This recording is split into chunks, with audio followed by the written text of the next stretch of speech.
Question में वो लोग ना वहां पे हमने एक क्वेश्चन भी देखा था जहाँ पे हमको ये पता था कि करंट सेंसिटिविटी क्या होती है, ठीक है। वो हमको दिया जाएगा, मान लो 10 डिवीजन पर मिली एम्पियर, ये एक अलग कैटेगरी का क्वेश्चन था। फिर हमको वहां पे पता था वोल्टेज सेंसिटिविटी, जैसे कि वो हमको दिया गया 2 डिवीजन पर मिली वोल्ट। अब हमको ये बोला जाएगा कि बताओ ये दो चीज अगर हमको पता है, ठीक है, गैल्वेनोमीटर की, और हमें यहाँ पर इसमें हमको बोला गया था कि 150 डिवीजन, तो भाई हमको पूछा गया कि बताओ इसको कन्वर्ट करना है किसी एमीटर में, तो भाई यहाँ पे हमको आईजी पता चल जाएगा, 150 इंटू ये कर देंगे। जी हमको यहाँ पर पता नहीं है, ठीक है, तो जी भी जब हमको देखना होगा तो हम ये चीज एक बार क्लियरली देख सकते हैं। अच्छा यहाँ पर पहुंचा है काटा, तो कितना करंट दिखाता है ये 10 division into 10 into number of division 150। तो यहाँ पर पहुंचा मतलब यहाँ पर वोल्टेज कितना दिखाता है ये, यहाँ वोल्टेज दिखाएगा 150 इंटू 2, ठीक है।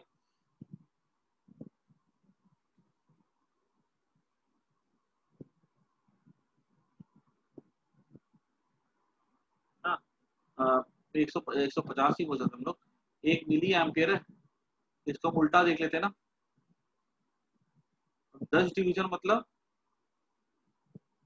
1 मिली मिली, 1 डिवीजन मतलब 1/10, ठीक है। 150 इंटू कितना हो जाएगा 110, 1/10 इंटू 150, ठीक है, इतना करंट दिखाएगा, ठीक है।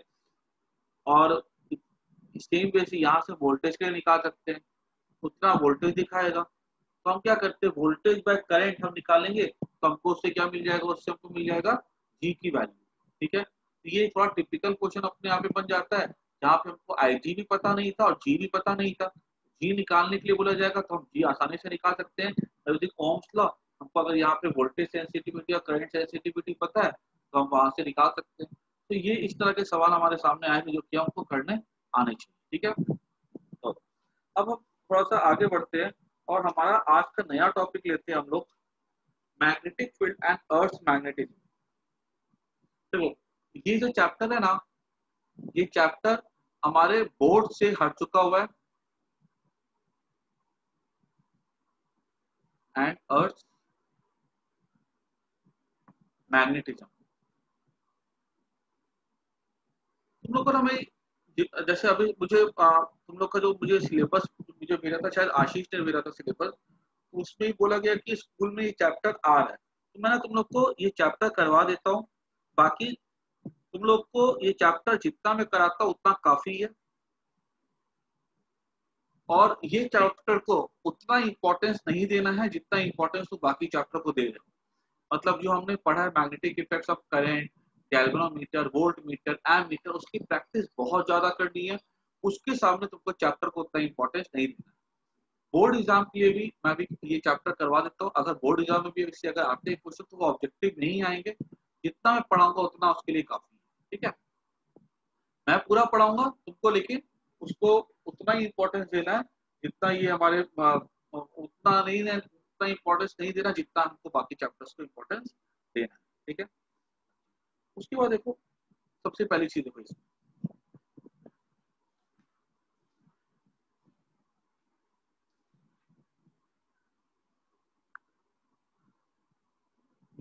ये हमने कुछ कुछ बातें पढ़ के रख ली पहले ही, ठीक है, तो यहाँ पे रिपीट की गई। क्या क्या बातें रिपीट की गई, पहला चीज है current, loop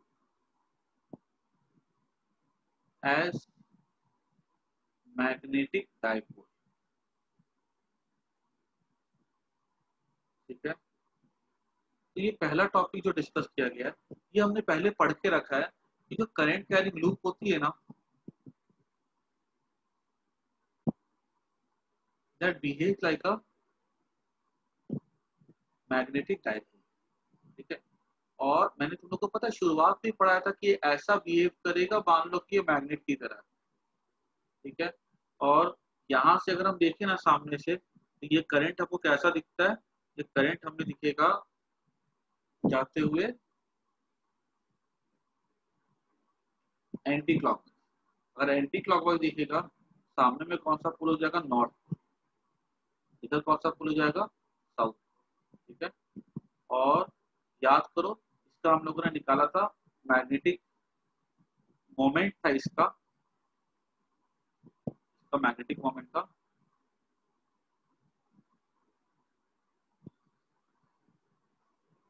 magnetic dipole moment N आई ए। ठीक है, यहाँ पे एन क्या था, टोटल नंबर ऑफ करंट था, आई से करंट था, ए से एरिया ऑफ द कॉइल। ठीक है, ये हमने यहाँ पे पढ़ा था। ठीक है, इन द सेम वे पीछे में क्या होता, यहाँ पे नॉर्थ पोल होगा, यहाँ पे क्या हो जाएगा, इसका साउथ पोल हो जाएगा। मतलब this current carrying coil is equivalent to a magnet. ठीक है, और उस मैग्नेट को हम कैसा प्लेस करते हैं, अलोंग द एक्सिस ऐसा प्लेस करते हैं, इसका मैग्नेटिक मोमेंट डायपोल मोमेंट क्या था, एन आई। ठीक है, तो हमने इसका डेरिवेशन भी किया था। ठीक है, याद करो, डी नॉट बाय 4 पाई। ठीक है, फिर 2 NI है, फिर नीचे लिखे थे हम लोगों ने r square plus x square power 3/। ठीक है, वहां से हमने ये चीज कंक्लूड की थी। अब हमसे पूछा जाएगा कि मैग्नेटिक डायपोल मोमेंट जो होता है, इसका सिंबल हो जाता है एम। ठीक है, कुछ किताबों पे ना ये स्मॉल एम लिखा जाता है, कुछ किताबों पे ये कैपिटल एम लिखा जाता है। ठीक है, आई थिंक कैपिटल एम ज्यादा सही है। ठीक है, in comparison to small M.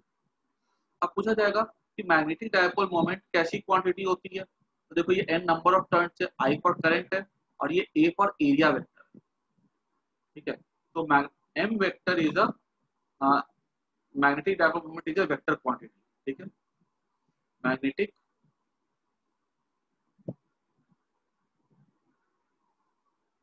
Dipole moment, अगर किसी को समझना हो कि मैग्नेटिक डायपोल मोमेंट एक्चुअली होता क्या है, तो देखो ये सेम वही चीज है जो तुमने इलेक्ट्रिक डायपोल में पढ़ी थी। या तो इलेक्ट्रिक डायपोल में तुमने एक सिंबल पढ़ा था पी। ठीक है, तो पी वेक्टर हम लिखते थे क्यू इंटू 12 लिखते थे। ठीक है, जैसे हर जगह क्या आता था, इसका फॉर्मूले में डायपोल के पी आता था। इलेक्ट्रिक फील्ड ले लो तो के पी वेक्टर बाय और क्यू इंटू 2 कर दो तो एक्सियल पे। ठीक है, उसके बाद कभी देखो तो p vector cross e vector, potential देखो तो k p vector by r square. ठीक है, मतलब इलेक्ट्रिक डायपोल के हर फॉर्मूले में आता था इलेक्ट्रिक डायपोल मोमेंट, जो कि पी वेक्टर था।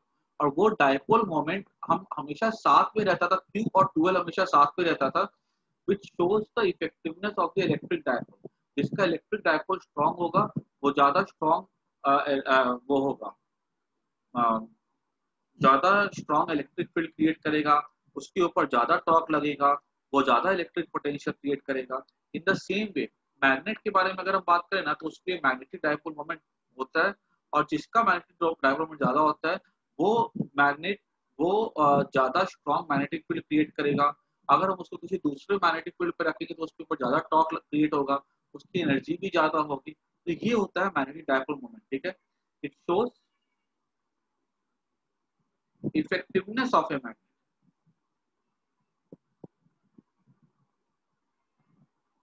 ठीक है,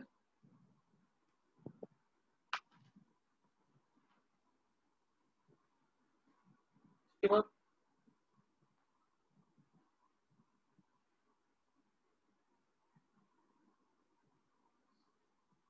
इसका यूनिट क्या हो जाएगा, एम्पियर मीटर स्क्वायर। इतना याद कर लेना। ठीक है, ये ध्यान से इसको देखो क्या होती है। अच्छा, इसके बाद आ,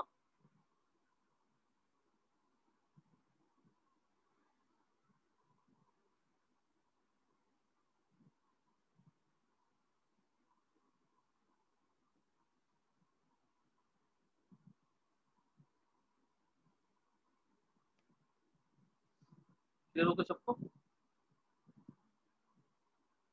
यहाँ पर हम आगे देखेंगे ना कि मैग्नेटिक डायपोल मोमेंट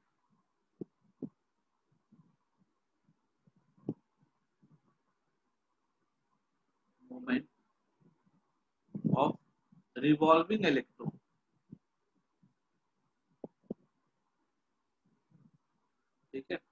तो जैसे देखो करंट कैरिंग वायर में क्या होता है, चार्ज मूव करते हैं तो उसका हो जाता है मैग्नेटिक डायपोल मोमेंट। अगर मान लो करंट कैरिंग वायर की वजह अगर हमने एक इलेक्ट्रॉन को रिवॉल्व करवाया तो उसका भी तो मैग्नेटिक डायपोल मोमेंट निकाल ही सकते हैं। और वो ज्यादा जरूरी भी है निकालना, क्योंकि हमारे पास केमिस्ट्री में हम क्या देखते हैं कि हाइड्रोजन एटम होते हैं, उसके इलेक्ट्रॉन्स रिवॉल्व करते हैं न्यूक्लियस के अराउंड। तो सबके पास क्या होता है, अपना कुछ ना कुछ मैग्नेटिक डायपोल मोमेंट होता है। हमको वो मैग्नेटिक डायपोल मोमेंट अगर निकालने के लिए बोला जाए तो हम कैसे निकालेंगे। और ये जो सवाल है ना, ये तुम्हारा इसमें भी आ सकता है इलेक्ट्रिक डायपोल में, ठीक है। अब मैंने ऐसे क्वेश्चंस तुम लोग करवाए भी हैं कि मान लो यहाँ पे अगर एक यहाँ पे मान लो अगर एक इलेक्ट्रॉन है, ठीक है, और यहाँ पर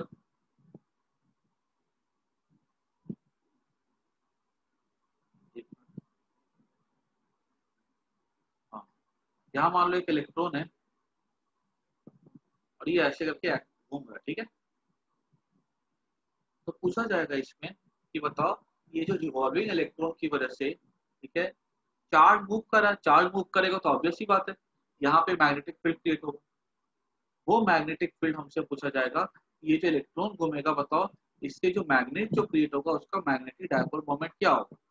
तो ऐसा बोल सकते हैं कि मैग्नेटिक डायपोल मोमेंट का फॉर्मूला क्या होता है, एन आई ए होता है, एन आई ए।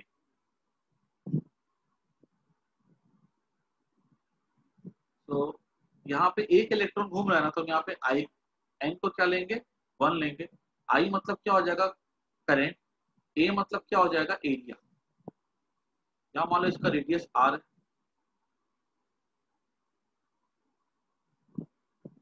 मैं क्या बोल सकता हूँ, area of loop equals to pi into capital r square. Current, current कैसे निकालते हैं हम, तो कोई भी क्रॉस सेक्शन यहाँ पे ड्रॉ कर देते हैं, उस क्रॉस सेक्शन से गिवन टाइम में कितना चार्ज फ्लो करेगा, ठीक है। तो यहाँ से हमने देखा कि एक चार्ज फ्लो किया इलेक्ट्रॉन यहाँ से, ठीक है, और वो घूम करके आया, ठीक है, और फिर से क्रॉस किया। तो हम देखते हैं कि जो टाइम लगता है इसको पूरा चक्कर काटने के लिए वो उसको हम लोग कहते हैं टाइम पीरियड, कैपिटल टी। तो करंट को अगर हम निकालेंगे तो करंट क्या हो जाएगा, चार्ज बाय टी, क्योंकि टाइम टी में कितना चार्ज फ्लो किया, ई। एक सेकंड में कितना चार्ज फ्लो करेगा, ई बाय टी, ये करंट हो जाएगा। ये ई बाय टी को मैं टी के बदले में क्या ले सकता हूँ, 2 pi r upon v, this is the value of current. Therefore इसका मैग्नेटिक मोमेंट क्या हो जाएगा, यहाँ पे हमारे पास एन, एन को 1 ले लिया, pi r square into i, i हो जाएगा e v by 2 pi r. ये हमारा बचेगा ई वी आर बाय 2, ठीक है। This is the expression for the magnetic dipole moment, ठीक है। अब इसमें से ही हमको क्या बोला जाएगा कि शो दैट कि जो मैग्नेटिक डाइपोल मोमेंट होता है और जो उसका एंगुलर मोमेंटम होता है उसका रेशियो फिक्स होता है। मतलब ये हुआ कि अगर हमसे बोला जाएगा कि इसका एंगुलर मोमेंटम क्या होगा इलेक्ट्रॉन का,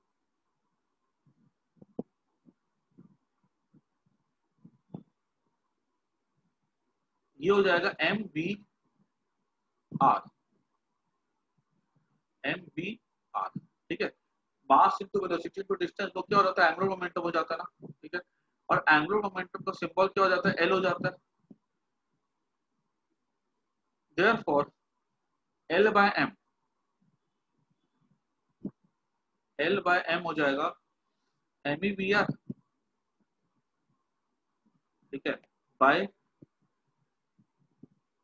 ई बाय 2, और 2 ऊपर चला गया, एल बाय एम क्या हो गया, 2 एम ई बाय ई, क्योंकि वी आर तो कट जाएगा। अब यहाँ से एक बात क्लियरली समझ में आ रही है कि ये जो एल बाय एम जो है ना, ठीक है, ये तो फिक्स है, क्योंकि मास ऑफ द इलेक्ट्रॉन तो कभी चेंज होगा नहीं, वो तो हमेशा सेम ही रहता है। और चार्ज ऑफ इलेक्ट्रॉन भी कभी नहीं बदलता है। तो ये वाली रेशियो कैसा हो गया, फिक्स हो गया ना, ठीक है। Therefore L by M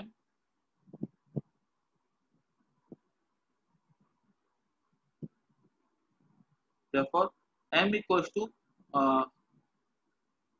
L by M लिखा ना मैंने, हाँ इसको मैं यहाँ पे ले सकता हूँ M equals to E by 2me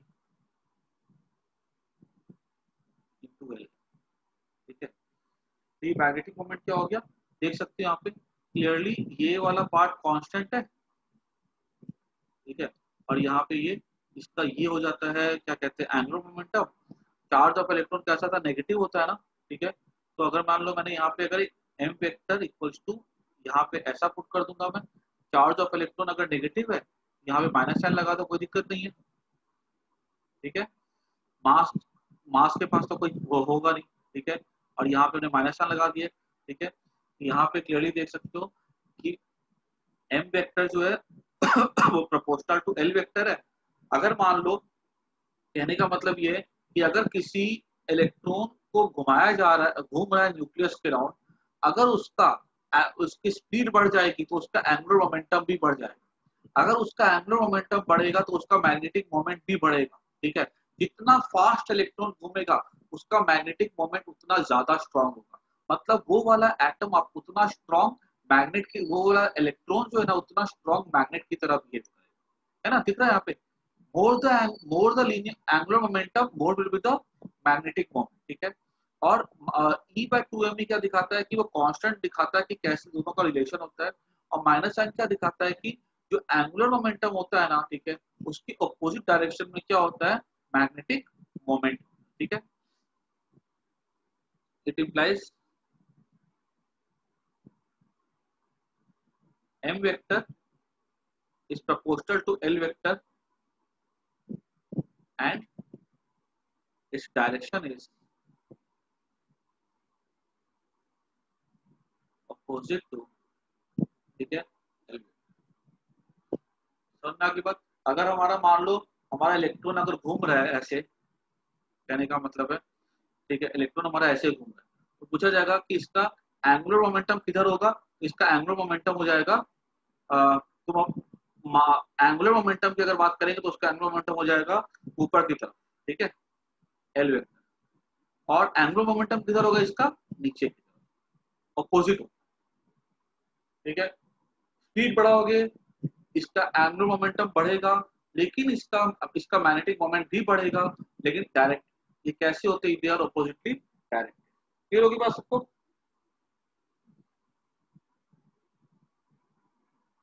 कभी कभी ऑब्जेक्टिव क्वेश्चन में अगर कुछ आ जाए एग्जाम में तुम्हारे, तो ये आ सकता है कि मैग्नेटिक मोमेंट का यूनिट क्या होता है। तो ऑब्वियसली बात है, हमने अभी आई इंटू ए पढ़ा था, तो एम्पियर मीटर स्क्वायर था ना, ठीक है। ये एक ऑब्जेक्टिव क्वेश्चन में इंपॉर्टेंट बन सकता है, ठीक है।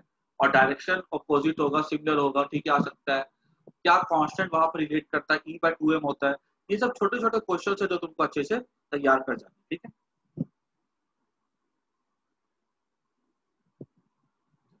उसके बाद देखो, अब मैं अब हम बात करने जा रहे हैं स्मॉल बार मैग्नेट,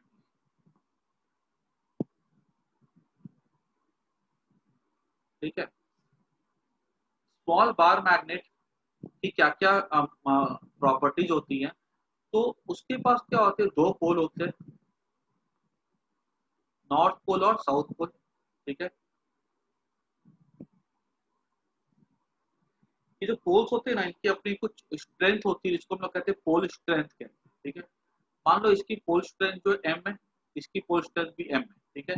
जैसे मैं ना तुमको ये टॉपिक फटाफट खत्म करवा दूंगा, बिकॉज तुम लोग को इलेक्ट्रिक डायपोल तो आता ही होगा, और जो इलेक्ट्रिक डायपोल की प्रॉपर्टी है ना वो बिल्कुल से रिपीट करती है इस चैप्टर में, तुमको इसलिए कुछ ज्यादा इसमें पढ़ने की जरूरत नहीं है।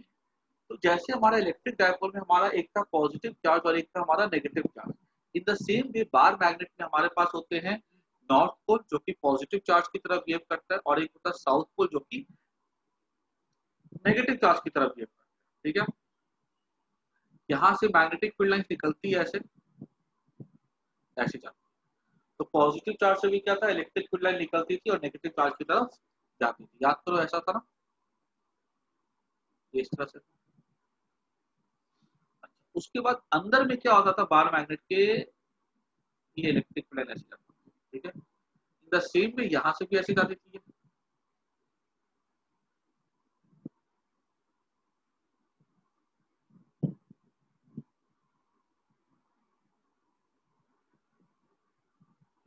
इस तरह बिल्कुल से ये प्लस और माइनस होता ना, तो वैसे बिहेव करते हैं, ठीक है।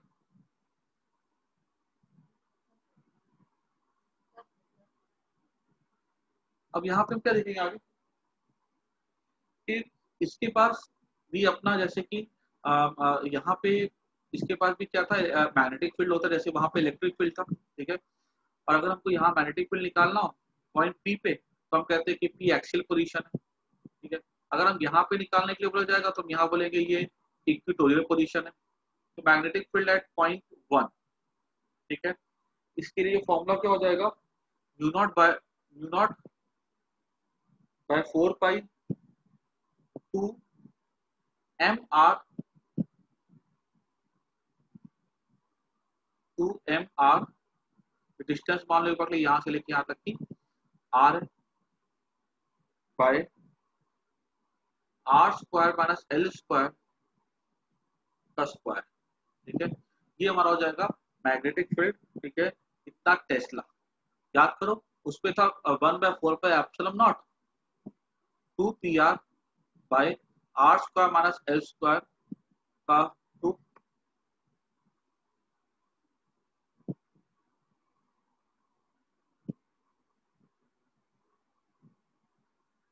या हम एक काम करते हैं ना, तो शॉर्ट शॉर्ट है ना, तो शॉर्ट के लिए हम इजी रख सकते हैं, तो हम शॉर्ट के लिए ले लेंगे ना।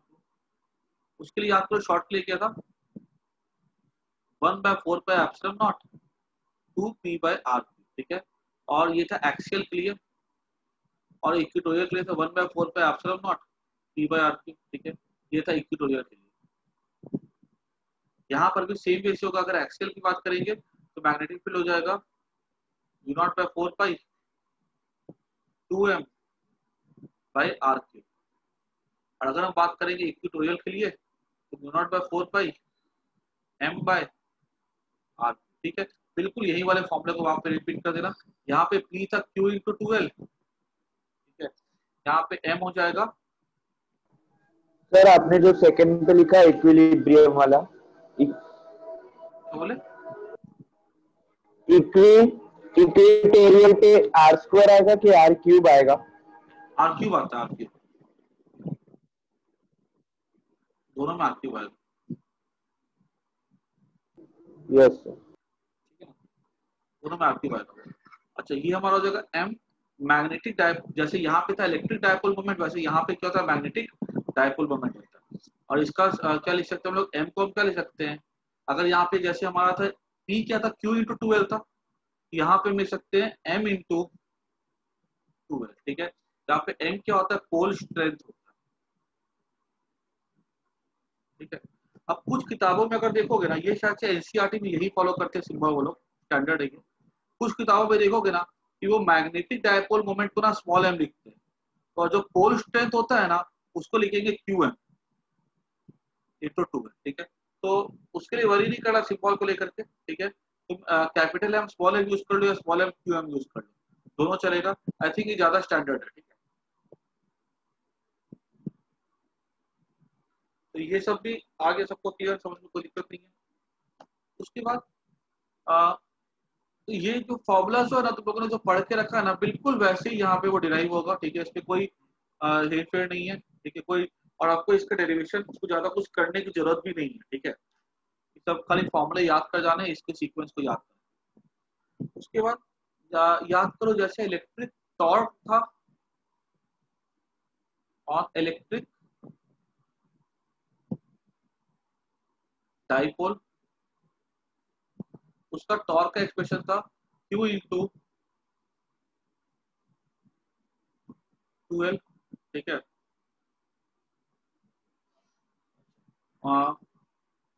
तो ये क्या हो जाएगा, in the same way torque on electric torque और मैग्नेट क्या हो जाएगा,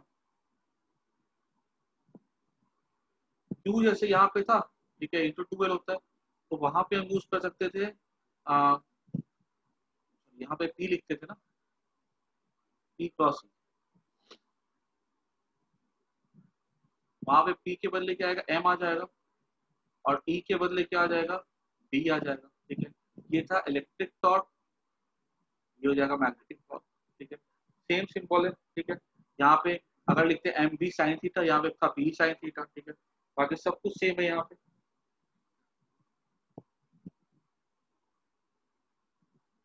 इन द सेम वे अगर हम कंपेयर करें ना, तो पोटेंशियल एनर्जी था ऑफ इलेक्ट्रिक डायपोल,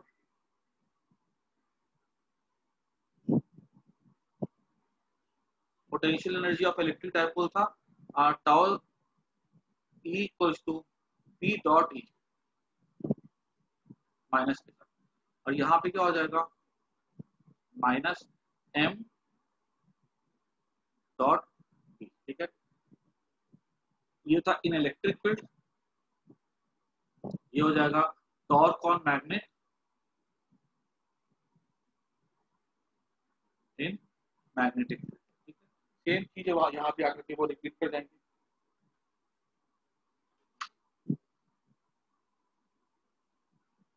क्लियर होगी बात?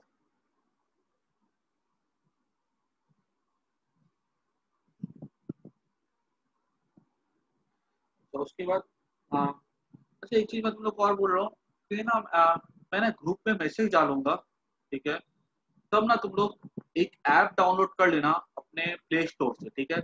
उस ऐप का नाम होगा फेरेडे क्लासेस, ठीक है। ये ना तुमको अपने प्ले स्टोर में मिल जाएगा, ठीक है। मैं ना वहाँ पे इस ऐप में ना अपने मैं तुम्हारा नाम ऐड कर दूंगा ना, फिर ना मैं तुम लोग को टेस्ट असाइन करूंगा, तो तुम लोग वहां पे वो टेस्ट देना, ठीक है। और वो पूरा का पूरा टेस्ट जो होगा ऑब्जेक्टिव लेवल का होगा, ठीक है। तो अभी ना तुम लोग को मैं टेस्ट लूंगा इसका, जो मैंने चैप्टर करवा दिया अभी, मैग्नेटिक इफेक्ट्स ऑफ करंट, ठीक है। उसके ना 3 टेस्ट होंगे, ठीक है। तो तीनों टेस्ट पहले तुम अच्छे से इसका पूरा रिवीजन कर लेना, ठीक है। मैं तुमको टॉपिक बता दूंगा उस टॉपिक में क्या क्या होंगे, ठीक है। और जो पढ़ा के रखा ना सारे के सारे वही टॉपिक होंगे कि वो मैग्नेटिक फील्ड एम्पियर्स लॉ की वजह से, बायो-सावर्त लॉ की वजह से बेसिक बेसिक न्यूमेरिकल्स हो जाएंगे वहां पे। तो तुम लोग वहां पे वो टेस्ट अटेंड करना, ठीक है। तुम वहां पे पेपर दोगे, तुमको हाथों हाथ वहां पे मार्क्स मिल जाएंगे, ठीक है। और जब मैं मैसेज करूंगा ना, जब मैं तुम्हारा नाम ऐड कर दूंगा मैं, और मैं तुम्हें मैसेज करूंगा ना, तब तक तुम लोग ये यहाँ पे ये वाला ऐप जो है ना वहां से डाउनलोड कर लेना, ठीक है। और फिर मैं एक तुम लोग का डेमो टेस्ट ले लूंगा पहले कि सबको टेस्ट दे पा रहा है कि नहीं दे पा रहा है, उसके बाद ना मैं उसका जो टेस्ट है ना वहां पे मैं वो असाइन कर दूंगा, ठीक है। उसके बाद देखो नेक्स्ट है properties of magnetic field line. देखो ये हमने थोड़ा सा डिस्कस भी किया था एंट्रेंस वाली क्लास में, ठीक है। जो प्रॉपर्टी होती थी इलेक्ट्रिक फील्ड लाइंस की, ठीक है, काफी मिलती जुलती प्रॉपर्टी होती थी मैग्नेटिक फील्ड लाइंस की, ठीक है। यहाँ पर मैग्नेटिक फील्ड लाइंस क्या होती है, वो स्टार्ट होती है नॉर्थ पोल से और कंटिन्यू करती है साउथ पोल की तरफ आउटसाइड द मैग्नेट, और इनसाइड क्या होती है, वो साउथ पोल से जाती है नॉर्थ पोल की तरफ। मैग्नेटिक फील्ड लाइन जो होती है मैग्नेट की, वो फॉर्म करती है क्लोज लूप, ठीक है। लेकिन इलेक्ट्रिक फील्ड लाइन जो होती है वो कभी भी क्लोज लूप फॉर्म नहीं करती है। ये बहुत बड़ा डिफरेंस है दोनों के बीच में। दोनों इलेक्ट्रिक फील्ड लाइंस और मैग्नेटिक फील्ड लाइंस की कॉमन प्रॉपर्टी थी कि वो दोनों कभी भी इंटरसेक्ट नहीं करती हैं। अगर मैं तुम लोगों ने पढ़ के भी रखा है कि दोनों इंटरसेक्ट इसलिए नहीं करती है बिकॉज अगर वो इंटरसेक्ट करेंगी तो एक ही पॉइंट पे फील्ड का 2 डायरेक्शन होगा जो पॉसिबल नहीं होगा, ठीक है। चाहे तो सवाल पूछा जाए मैग्नेटिक फील्ड लाइंस क्यों नहीं इंटरसेक्ट करती है या इलेक्ट्रिक फील्ड लाइंस क्यों नहीं इंटरसेक्ट करती है, दोनों का आंसर सेम होगा, ठीक है। उसके बाद हमने सीख के रखा था इलेक्ट्रिक फील्ड लाइंस पे कि जहां पर इलेक्ट्रिक फील्ड लाइंस क्लोज होती हैं वहां पर इलेक्ट्रिक फील्ड स्ट्रांग होती है ना। अगर मान लो तुमने अगर ध्यान करो या तुमने पढ़ा भी होगा ऐसा करके कि ऐसे इलेक्ट्रिक फील्ड लाइंस की, यहाँ पे रिंग लेकर के आओ, यहाँ पे उसी रिंग को लेकर के जाओ, यहाँ पे ये इलेक्ट्रिक फील्ड लाइंस कैसी होगी, स्ट्रांग होगी, यहाँ पे कैसी होगी, वीक होगी, ठीक है। इन द सेम वे जहाँ पर मैग्नेटिक फील्ड लाइंस पास पास होती है वहां पे वो स्ट्रांग होती है, और जहां पर वो दूर दूर होती है ना वहां पे वो वीक होती है। इसलिए अगर कोई मैग्नेट की फील्ड लाइन ड्रॉ करो ना, वो ऐसे जाती है, अंदर में वो ऐसे जाएंगी,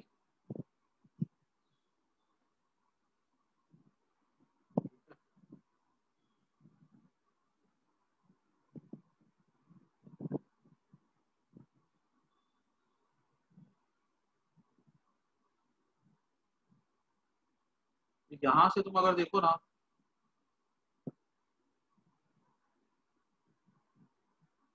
ये वाले पार्ट पे देखो, अगर ध्यान से देखो तो यहाँ पर पोल्स के पास क्या होती है, फील्ड स्ट्रांग होती है, तो लाइंस कैसे पास पास है ना। यहाँ पर अगर देखो ना, तो ये वाले पार्ट पे, तो यहाँ पर देखो फील्ड कैसे है, ये लाइंस दूर है, यहाँ पर देखो लाइंस कैसी है, दूर है। यहाँ पे अगर गैप मान लो, दो लाइंस के बीच पे अगर गैप यहाँ पे दो लाइंस के बीच का अगर गैप पे बोलूँ, यहाँ पे अगर मान लो 4 सेंटीमीटर है, यहाँ पे दो लाइन का गैप जो होता है ना, ठीक है, वो हो जाता है मात्र 0.4 सेंटीमीटर, ठीक है। बहुत गैप जो होता है वो छोटा हो जाता है, ठीक है। छोटे गैप मतलब पास पास है, क्राउडेड लाइन से। यहाँ पर फील्ड कैसी होती है, स्ट्रांग होती है, यहाँ पर फील्ड कैसी होती है, वीक, ठीक है। तो ये हमने प्रॉपर्टी सीखी थी वहां पर भी, यहाँ पर भी वही प्रॉपर्टी है। उसके बाद हमने एक प्रॉपर्टी सीखी थी कि अगर मान लो कहीं पर magnetic field, electric field lines अगर पैरेलल थी, ठीक है, पैरेलल थी, तो हम कहते थे कि वहां पे इलेक्ट्रिक फील्ड जो था ना वो यूनिफॉर्म था, ठीक है। मतलब ऐसे लाइंस का गैप सेम होना चाहिए,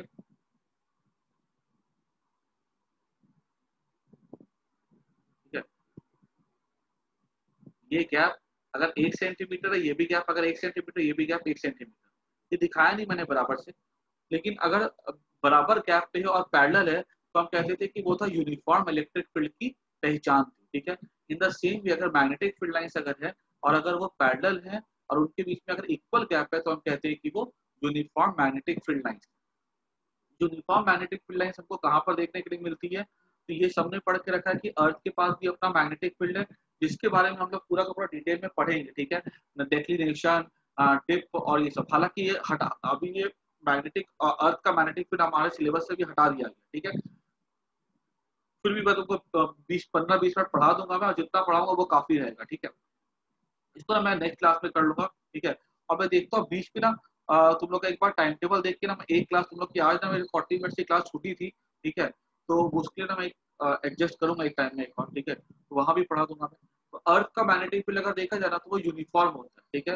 मतलब पूरा अर्थ का अगर हम देखें ना, तो हम अगर मान लो अगर आप अर्थ में यहाँ से चले जाते हैं, 50 100 किलोमीटर दूर चले जाते हैं, तो जितना मैग्नेटिक फील्ड हमको यहाँ पे मिलेगा ना, उतना ही मैग्नेटिक फील्ड हमको 100 किलोमीटर दूर भी मिलेगा, सेम मिलेगा।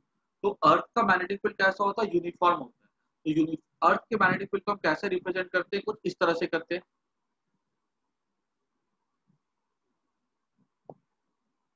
ऐसा, ये ऐसा। और अर्थ की मैग्नेटिक फील्ड की जो वैल्यू होती है ना,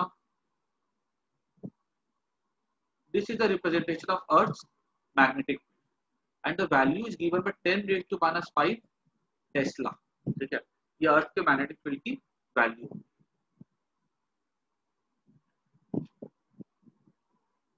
यूनिफॉर्म क्यों ट्रीट करते हैं हम लोग, देखो अर्थ की मैग्नेटिक फील्ड क्या है, पोल्स पे ज्यादा होती है, नो डाउट, ठीक है। वहां पर डायरेक्शन भी बदल जाती है पोल्स पे, मैं पढ़ाऊंगा, लेकिन फिर भी क्यों यूनिफॉर्म ट्रीट करते हैं, बस अगर हम लार्ज डिस्टेंस ट्रेवल करते हैं, 100 किलोमीटर 500 किलोमीटर, तो भी वो हमको सेम दिखती है।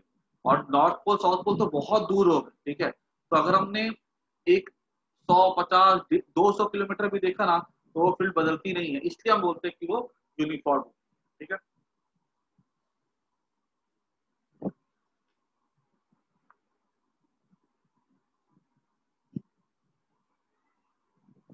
क्लियर होगी बात। अभी ना